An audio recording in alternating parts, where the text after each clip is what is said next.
Lo que Carlos descubrió esa fría mañana de martes no solo detuvo su corazón por un instante, sino que reescribió el destino de su familia para siempre. Eran las 6:15 a.m. El café aún no terminaba de colar, cuando 3 golpes secos y autoritarios retumbaron en la puerta de entrada. No era el cartero, y ciertamente no era una visita social. Al abrir, un oficial judicial le entregó un sobre amarillo grueso, pesado, que parecía quemarle las manos al sostenerlo. Carlos, un arquitecto metódico de 38 años, jamás había tenido una deuda incobrable en su vida. Su historial crediticio era impecable, su hipoteca estaba al día, y sus ahorros para la universidad de sus hijas crecían lentamente en un fondo indexado. Sin embargo, al rasgar el sobre y leer la primera línea del documento, el suelo pareció desaparecer. Bajo sus pies, orden de ejecución, hipotecaria inmediata. Sus ojos saltaron frenéticamente por el papel legal, buscando un error, un nombre equivocado, una dirección errónea. Pero allí estaba Ann, su nombre completo, su número de identificación y la dirección de la casa que tanto le había costado construir. El motivo: incumplimiento de pago de un préstamo comercial por valor de $250.0, más intereses moratorios acumulados. Carlos sintió náuseas. Él nunca había pedido ese dinero. Su mente viajó, como en un flashback cinematográfico, a una tarde soleada de hace exactamente 8 meses. Estaba en un asado familiar, riendo con una cerveza en la mano. Su hermano menor, Julián, el genio de la familia, el emprendedor carismático que siempre vestía trajes italianos y conducía autos arrendados, lo había llevado aparte hacia el jardín. Julián le había hablado con un brillo febril en los ojos sobre una oportunidad única para expandir su franquicia de restaurantes. Solo necesitaba un pequeño empujón burocrático. El banco me pide un segundo firmante por protocolo. Carlos, es pura formalidad. Yo tengo los activos, pero necesito a alguien con nómina fija para cerrar el trámite mañana. En 6 meses, refinancio. ¿Y tu nombre? Sale de ahí. Te lo juro por mamá. La palabra mamá fue la llave maestra. Carlos, impulsado por esa culpa invisible que sienten los hermanos mayores responsables por ayudar a los menores soñadores, accedió. No consultó a su esposa. Elena no leyó la letra pequeña del contrato de 40 páginas que Julián le puso enfrente al día siguiente en una notaría apresurada. Solo vio la sonrisa de su hermano y la promesa de un futuro brillante. Firmó. Ese fue el sonido más caro de su vida, el rasguido de un bolígrafo barato sobre un papel bond. Carlos salió de esa oficina sintiéndose un buen hermano, un salvador. Julián lo abrazó con fuerza, le dijo te debo la vida, y se subió a su deportivo. Durante meses, Carlos no supo nada más del asunto. Asumió que el silencio era sinónimo de éxito. Julián subía fotos a Instagram en viajes de negocios, inauguraciones y cenas de lujo. Carlos le daba like, orgulloso. Nunca imaginó que cada una de esas fotos estaba siendo financiada con la pólvora que pronto volaría su propia casa. Volviendo al presente, con la orden judicial en la mano, Carlos corrió al teléfono para llamar a Julián. Primer intento en buzón de voz. Segundo intento en buzón de voz. Tercer intento. ¿El número que usted marcó? No existe. Un frío glacial le recorrió la espalda. Marcó a la oficina de su hermano. El señor Julián no viene por aquí desde hace 3 semanas, le contestó una recepcionista con voz cansada. ¿Quién lo busca? Porque hay una fila de proveedores esperando cobrar. Carlos colgó, sintiendo como la bilis subía por su garganta. Entró a la aplicación de su banco, pensando en transferir sus ahorros de emergencia para ganar tiempo, para frenar el embargo de alguna manera. Pero al intentar ingresar, la pantalla se puso roja, en acceso, denegado. Cuentas congeladas por orden judicial. En ese momento, Elena bajó las escaleras, medio dormida, preguntando ¿Quién había tocado la puerta tan temprano? Carlos intentó esconder el papel, pero sus manos temblaban tanto que el sobre cayó al suelo, deslizándose hasta los pies descalzos de su esposa. Ella lo recogió, leyó el encabezado, y su rostro pasó del sueño al terror absoluto, en un segundo. Pero lo peor no era el embargo. Lo peor fue lo que Carlos descubrió al llamar directamente al banco minutos después, suplicando una explicación. El oficial de cuentas, con tono gélido, le reveló el primer giro devastador de esta historia, algo que nadie vio venir. Señor Carlos, usted no firmó como simple avalista solidario, dijo la voz al otro lado. El documento que usted firmó nos otorgaba un poder notarial sobre sus bienes presentes y futuros para garantizar no solo ese préstamo, sino cualquier otra línea de crédito que su hermano abriera en esta entidad. Y lamento informarle que su hermano hipotecó su casa, a espaldas de usted, hace 2 meses, usando ese poder. Carlos no solo había avalado un préstamo, le había entregado a su hermano las llaves de su vida, y Julián las había vendido al mejor postor. El silencio que siguió a la llamada del banco fue más ensordecedor que cualquier grito. Elena no gritó, no lloró al principio, simplemente se sentó en el último escalón de la escalera, mirando a la nada, como si su cerebro se negara a procesar que el techo, bajo el que estaba sentada, ya no les pertenecía. La traición no era financiera, era emocional. Su cuñado, el padrino de sus hijos, los había vendido. Las siguientes 48 horas fueron una carnicería emocional y social. Como las cuentas estaban congeladas, Carlos no pudo pagar la gasolina para ir al trabajo. Tuvo que pedir prestado efectivo a un vecino, inventando una excusa humillante sobre un error del sistema bancario. La vergüenza comenzaba a corroer su dignidad. Al llegar a su estudio de arquitectura, la recepcionista lo miró con lástima. Los cobradores de deudas no tienen ética ni fronteras. Habían empezado a llamar a su lugar de trabajo. Carlos, han llamado 3 veces preguntando por ti. Dicen que es urgente y legal. El jefe está preguntando qué pasa, le susurró ella. Su reputación profesional, construida durante 15 años de puntualidad y seriedad, se desmoronaba por llamadas de acoso. En casa, la guerra había estallado. Elena, impulsada por el instinto de protección hacia sus hijos, se transformó. ¿Cómo pudiste firmar algo así sin decirme nuestra casa, Carlos? ¿El patrimonio de los niños? Cada pregunta era una daga, porque Carlos sabía que la respuesta era la más estúpida de todas.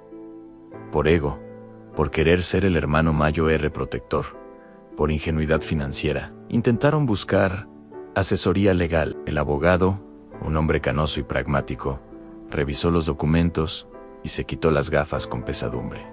El contrato es blindado, Carlos. Tu hermano sabía exactamente lo que hacía. Usó una cláusula de garantía cruzada ilimitada. Básicamente, te convertiste en su aseguradora personal. Si él compraba chicles a crédito y no pagaba, el banco venía por ti. El abogado les explicó que, para detener la subasta de la casa, necesitaban pagar el 30% de la deuda total, inmediatamente, $75.0. Dinero que no tenían y que no podían conseguir porque su score crediticio había caído a niveles de basura en cuestión de días. La presión física empezó a manifestarse. Carlos dejó de dormir. Se despertaba a las 3 a.m. sudando, imaginando a Julián riéndose en alguna playa mientras él contaba monedas para comprar leche. El estrés le provocó una parálisis facial leve en el lado izquierdo. Su cuerpo gritaba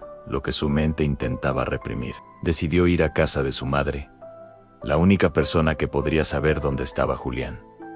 La encontró llorando en la cocina. Me llamó Carlos.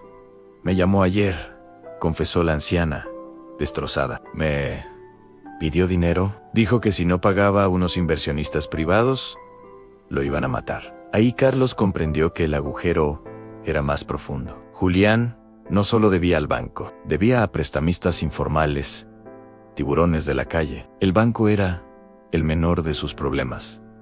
Si esa gente decidía cobrarle a la familia. El miedo pasó de ser financiero a ser físico. Carlos instaló alarmas en su casa esa misma tarde, temiendo por la seguridad de Elena y los niños. Pero el golpe de gracia emocional llegó esa noche. Elena entró al dormitorio con una maleta hecha. No puedo vivir con este miedo, Carlos, y no puedo mirarte a la cara ahora mismo sin sentir rabia. Me llevo a los niños a casa de mis padres hasta que arregles esto. Si es que tiene arreglo. Ver el auto de su esposa alejarse fue más doloroso que perder la casa. Se quedó solo en la inmensidad de una sala que pronto estaría vacía, rodeado de ecos y facturas. Entonces sonó su celular a número desconocido. Carlos contestó con agresividad, esperando a otro cobrador. Pero no era el banco. «Hola, hermanito», dijo la voz de Julián. Sonaba borracho, roto, lejano. «Lo siento, no quería que pasara esto». «¿Dónde estás?», gritó Carlos. «Voy a matarte, Julián. Arruinaste a mi familia». «No puedes matarme, Carlos», susurró Julián antes de soltar el segundo giro sorpresa que heló la sangre de Carlos. «Porque ya estoy muerto para el sistema. Fingí mi suicidio esta mañana en la costa. Dejé mi auto y mi ropa en el acantilado. Ahora toda la deuda es oficialmente tuya. Soy un fantasma. Adiós». La línea se cortó. Carlos se quedó con el teléfono en la mano, comprendiendo que ahora, legalmente, ya no había a quien perseguir. Estaba solo contra el imperio bancario. La noticia de la muerte de Julián salió en los periódicos locales al día siguiente. Para el mundo, era una tragedia. Un joven empresario agobiado por el estrés. Para Carlos, era la estafa final. No podía decir la verdad a la policía sin pruebas. Y si lo hacía, parecería un loco desesperado, intentando evadir sus deudas, culpando a un muerto. La soledad en la casa era aplastante. Sin Elena, sin los niños, y con la sombra de la traición de su propio hermano, Carlos tocó fondo. Se sentó en el suelo de la cocina, comiendo atún directamente de la lata, porque le habían cortado el gas esa mañana. La deuda no perdona el luto. El banco aceleró el proceso al confirmarse la muerte del titular principal. Al no haber seguro de vida que cubra el suicidio en el primer año de póliza, la deuda se transfiere íntegramente a los avalistas y garantías.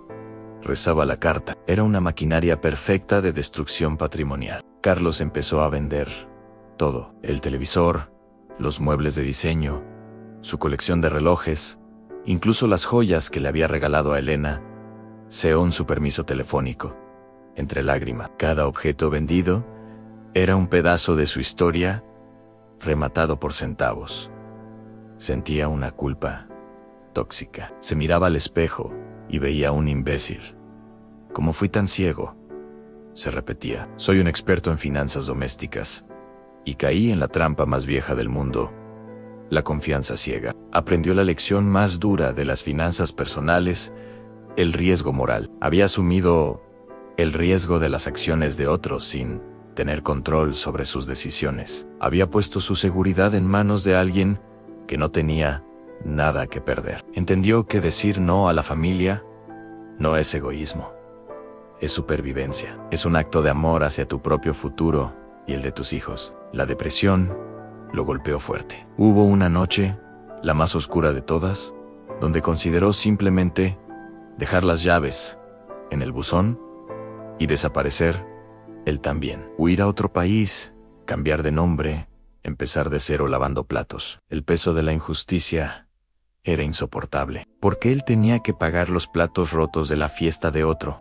Pero entonces vio un dibujo de su hija pequeña pegado en la nevera, el único objeto que no había empacado. Decía: «Papá es mi héroe». Esa hoja de papel arrugada fue lo único que lo mantuvo anclado a la realidad. No podía ser un cobarde como Julián. Tenía que enfrentar al monstruo, aunque el monstruo lo devorara. Decidió dejar de esconderse. Fue al banco, no a suplicar, sino a dar la cara. Se sentó frente al gerente regional, un hombre duro que había visto 1000 casos como el suyo. Carlos no llevó abogados, llevó su verdad, llevó sus nóminas, sus impuestos impecables de los últimos 20 años, y puso las llaves de la casa sobre la mesa. No tengo el dinero, dijo Carlos, mirándolo a los ojos. Mi hermano me estafó. Lo perdí todo. A mi esposa se fue. Pero yo sigo aquí. No voy a huir. Tienen dos opciones. Me quitan la casa, la subastan por la mitad de su valor y me persiguen el resto de mi vida por el remanente, arruinando mi capacidad de generar ingresos, o me ayudan a venderla dignamente al precio de mercado, se cobran su deuda y me dejan ir limpio. El gerente lo miró en silencio durante un minuto eterno. La tensión en la oficina era palpable. El destino de Carlos pendía de un hilo burocrático. Nota importante: si te está gustando esta historia y sientes la atención de Carlos, por favor suscríbete ahora mismo para ayudarnos a crecer y seguir contando más historias financieras que pueden salvar tu bolsillo. El gerente suspiró, cerró la carpeta y se inclinó hacia adelante.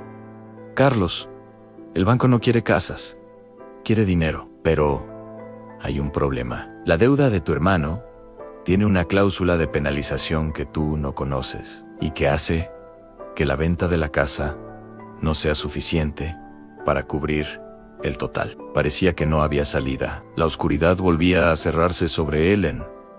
Pero Carlos no sabía que la vida, a veces, premia la valentía de maneras extrañas. Lo que estaba por descubrir en ese momento lo dejaría sin aliento.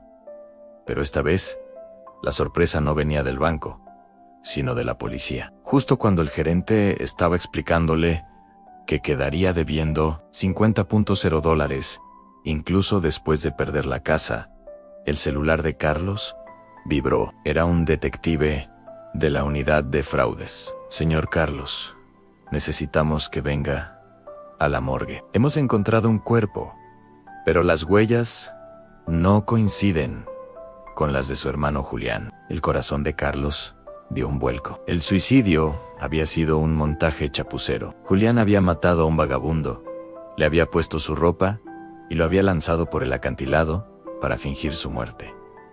Pero Julián estaba vivo y había sido capturado intentando cruzar la frontera con una maleta llena de efectivo y documentos falsos. Este giro cambió todo el escenario legal. Al ser ahora una investigación criminal por homicidio y fraude bancario agravado, el banco tuvo que congelar la ejecución hipotecaria. La deuda no desapareció, pero se abrió una ventana de negociación que antes no existía. Carlos usó esa pausa para reorganizarse. Con Julián arrestado y el dinero incautado por la policía, que resultó ser parte de los fondos desviados del préstamo, el banco pudo recuperar una gran parte del capital inicial. Sin embargo, el final no fue un cuento de hadas. La casa tuvo que venderse. El daño al historial crediticio de Carlos ya estaba hecho, y los intereses acumulados devoraron la plusvalía de su hogar. El día de la mudanza fue agridulce. Carlos cargó la última caja en un camión pequeño. La casa de sus sueños, con el jardín donde jugaban sus hijas, quedaba atrás. Pero Elena estaba allí.